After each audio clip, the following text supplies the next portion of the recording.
ವಿದ್ಯುತ್ ಸ್ಪರ್ಶದಿಂದ ಕಾಡಾನೆ ಸಾವು. ಚಿಕ್ಕಮಗಳೂರು ಜಿಲ್ಲೆ ತರೀಕೆರೆ ತಾಲೂಕು ಭದ್ರಾ ಅಭಯಾರಣ್ಯದ ಬಿ ಗುರುಪುರ ಗ್ರಾಮದ ಬಳಿ ಭಾನುವಾರ ರಾತ್ರಿಯಷ್ಟೇ ಆನೆ ದಾಳಿಯಿಂದ ರೈತರೊಬ್ಬರ ಸಾವು ನಡೆದ ಒಂದು ದಿನದ ಅಂತರದಲ್ಲಿ ಭದ್ರಾ ಅಭಯಾರಣ್ಯ ತಣಿಗೇಬೈಲು ವಲಯಾರಣ್ಯದ ಬದಿಯಲ್ಲಿರುವ ಸಂಧ್ಯಾ ಕಾಫಿ ತೋಟದ ಸರಹದ್ದಿನ ಮೂಲಕ ನಂದಿಗಾವೆ ದಂಡುಬಿಟ್ಟಹಾರ ಗ್ರಾಮಗಳಿಗೆ ವಿದ್ಯುತ್ ಸಂಪರ್ಕ ಕಲ್ಪಿಸಲು ಅಳವಡಿಸಲಾಗಿದ್ದ ವಿದ್ಯುತ್ ಮಾರ್ಗಕ್ಕೆ ತಗುಲಿ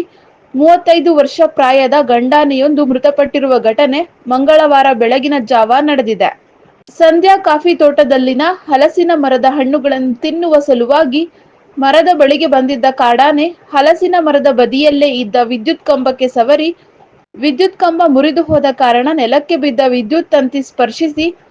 ಕಾಡಾನೆ ಸಾವನ್ನು ಅಪ್ಪಿರಬಹುದೆಂದು ಅಂದಾಜಿಸಲಾಗಿದ್ದು, ವಿಷಯ ತಿಳಿದ ತಕ್ಷಣ ಭದ್ರಾ ವನ್ಯಜೀವಿ ತಣಿಗೇಬೈಲು ವಿಭಾಗದ ವಲಯ ಅರಣ್ಯಾಧಿಕಾರಿ ಸುಧಾಕರ್ ನಾಯಕ್, ಎಸಿಎಫ್ ಸಂತೋಷ್ ಸಾಗರ್, ಲಿಂಗದಹಳ್ಳಿ ಆರಕ್ಷಕ ಠಾಣಾಧಿಕಾರಿ ಶಶಿಕುಮಾರ್, ಲಿಂಗದಹಳ್ಳಿ ಮೆಸ್ಕಾಂ ವಿಭಾಗದ ಇಂಜಿನಿಯರ್ ತಿಪ್ಪೇಶ್ ಮತ್ತು ಸಿಬ್ಬಂದಿ ವರ್ಗದವರು ಸ್ಥಳಕ್ಕೆ ಆಗಮಿಸಿ ಸ್ಥಳ ಪರಿಶೀಲನೆ ನಡೆಸಿ ಪ್ರಕರಣ ದಾಖಲಿಸಿಕೊಂಡಿದ್ದಾರೆ. ಹಲಸಿನ ಹಣ್ಣಿನ ಆಸೆಗಾಗಿ ಬೇಸಿಗೆ ಸಮಯದಲ್ಲಿ ಕಾಡಾನೆಗಳು ಗ್ರಾಮಸ್ಥರು ಮತ್ತು ರೈತರುಗಳ ಜಮೀನುಗಳಿಗೆ ದಾಳಿ ಮಾಡಿ ಹಲಸಿನ ಹಣ್ಣು ಮತ್ತು ಮಾವಿನ ಹಣ್ಣುಗಳನ್ನು ತಿನ್ನುವುದು ಸರ್ವೇ ಸಾಮಾನ್ಯವಾದುದಾಗಿದ್ದು, ಹಲಸಿನ ಹಣ್ಣನ್ನು ತಿನ್ನುವ ಭರದಲ್ಲಿ ಪಕ್ಕದಲ್ಲೇ ಇದ್ದ ವಿದ್ಯುತ್ ಮಾರ್ಗಕ್ಕೆ ಬಳಸಲಾಗಿದ್ದ ಕಂಬದ ಮೇಲೆ ಬಿದ್ದಿರುವ ಕಾರಣ ವಿದ್ಯುತ್ ತಂತಿಗೆ ಸಿಲುಕಿ ಆನೆ ಸಾವನ್ನಪ್ಪಿರುವುದು